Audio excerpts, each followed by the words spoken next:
তো ভাই সত্যি কথা বলছি, এখান থেকে যদি আমি বেঁচে ফিরতে পারি ভাই এইসব জিনিস নিয়ে আর কোনোদিনও ভিডিও বানাবো না, সত্যি কথা বলছি ভাই।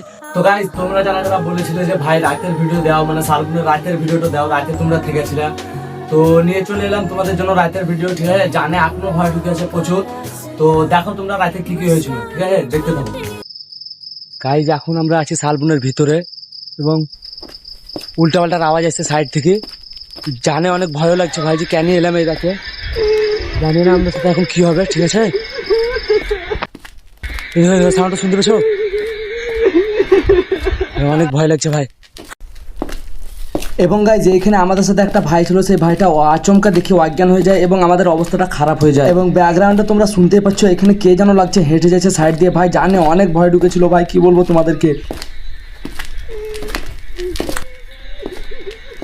তো ভাই সত্যি কথা বলছি, এখান থেকে যদি আমি বেঁচে ফিরতে পারি ভাই এইসব জিনিস নিয়ে আর কোনোদিনও ভিডিও বানাবো না, সত্যি কথা বলছি ভাই। জানে অনেক ভয় ঢুকে আছে ভাই, আমি কোনোদিনও ভিডিও বানাবো না এইসব জিনিস নিয়ে, আমি যদি বেঁচে ফিরতে পারি ভাই। ভাই আচমকা কি যেন আওয়াজ হচ্ছিল। এবং গাইজ আমরা যখন ক্যামেরা অন করছিলাম তখন বুঝতে পারিনি, ঘরে এসে দেখলাম এই গাছটার কাছে, আমি জুম করে দেখাচ্ছি তোমাদেরকে, কি যেন দেখতে পাওয়া গেল। এই যে এই জিনিসটা দেখো একবার, ভাই সাদা মাথা বার করছিল এই দিক দিয়ে। তো গাইজ দেখতে পেলে কি অবস্থা হয়ে গেছিল আমাদের। ঠিক আছে, আমার সাথে একটা ছেলে ছিল, সেই ছেলেটা অজ্ঞান হয়ে যায় এবং আমাদের মোবাইল কিন্তু আচমকা সুইচ অফ হয়ে যায় ভাই। ঠিক আছে, তার জন্য ভিডিও বানাতে পারি না, কিন্তু রাতে ভাই জান নিয়ে বেঁচে এসেছিলাম, এটাই অনেক। আর গাছের পেছনে দেখতে পেলে একটা সাদা রঙের জিনিস ছিল ভাই, ওটা কি আমি বুঝতে পারিনি। তোমরা ভিডিওতে দেখো ভালোভাবে, যদি কেউ বুঝতে পারো তো অবশ্যই কমেন্টে জানাবে ভাই।